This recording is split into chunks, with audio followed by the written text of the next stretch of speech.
Hey everyone.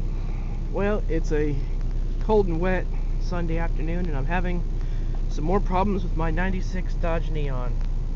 So if you've watched any of my videos on this car, you know that a while back I had an issue with the car blowing fuel pump fuses. Of course, the engine would die as a result. Well, after detecting a pattern where it would only blow the fuel pump fuse when you made a right-hand turn, which I've never seen in a vehicle before, I decided to bypass the factory wiring going to the fuel pump, and went out and bought the correct gauge wire and an inline fuse unit and some pigtails, test light, and put it together.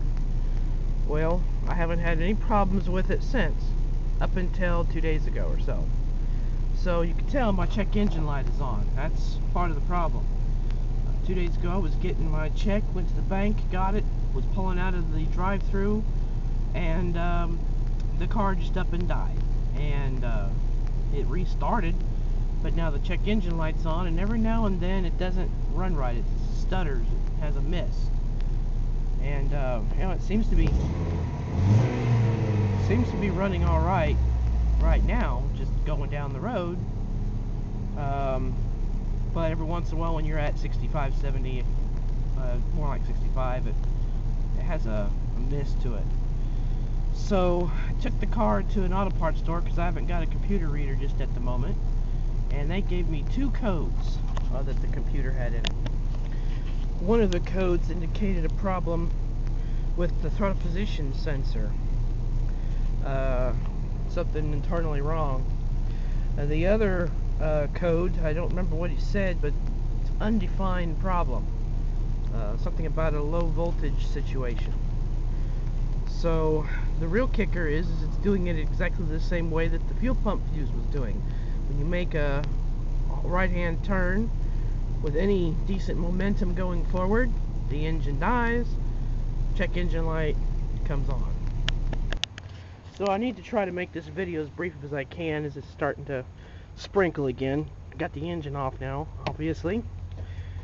Get to the throttle position sensor. I believe I know where the TPS is on this engine. I've never had to replace it, and this is a used salvage yard engine that I bought shortly after having bought the car. I don't remember what the mileage is on it when I bought it.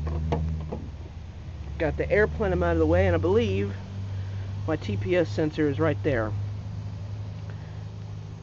And I don't see any obvious issues with the wiring. I guess it could just be a sensor problem, but the thing is how can a bad sensor go defective, or rather I should say, how could it cause a problem as the orientation or movement of the engine changes? These throttle position sensors are nothing more than an effective potentiometer, essentially. As the arm inside the armature moves across the contact grid, the voltage changes. That's as simple as it is. Okay, on there. Yep, I guess I didn't get it on there right. But there's nothing really problematic, there it is, about a TPS sensor that I can see that would cause the sensor to go bad with the position of the vehicle.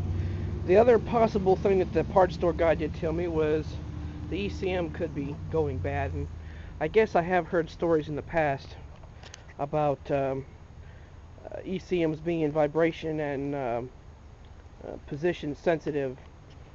I don't know. All I know is the car is getting less and less drivable. Time for me to start thinking about moving away from this Chrysler car and into a Chevy that I've got in my little collection that I want to get going. So anyway, there's my problem. A last note on this car that I've heard had some comments made on my channel in the past with the fuel pump sensor, or fuel pump fuse being blown. Somebody made the comment one time that it could be a result of a bad oxygen sensor. Somebody said they had a similar issue with a neon doing the same thing, and they replaced the O2 sensor. So I've pulled the O2 sensor on this car and already did a swap on it, and that was after I rewired it, of course. So I don't guess that would make any difference in this instance, but anyway, I'm going to have to close out because it's starting to pick up sprinkle here. If anybody has any suggestions on what could be causing this bizarre turn of events, you know, what can cause the car to just up and die, restart immediately after you put it in park and shut it down, or put it in park and turn the key, it'll fire right back off, but the engine light is on, and it's giving me TPS code and some other unknown code. I do plan on trying to replace the TPS sensor, but of course it's like 80 bucks for the sensor. I'm going to try to find it cheaper online, but the way it works is usually when I try to do that route, find it online, got to get it ordered and get it shipped here, and in the meantime this car could just decide to die on me and leave me stranded on the way to work. So that's usually the way that works. So anyway, thanks for watching.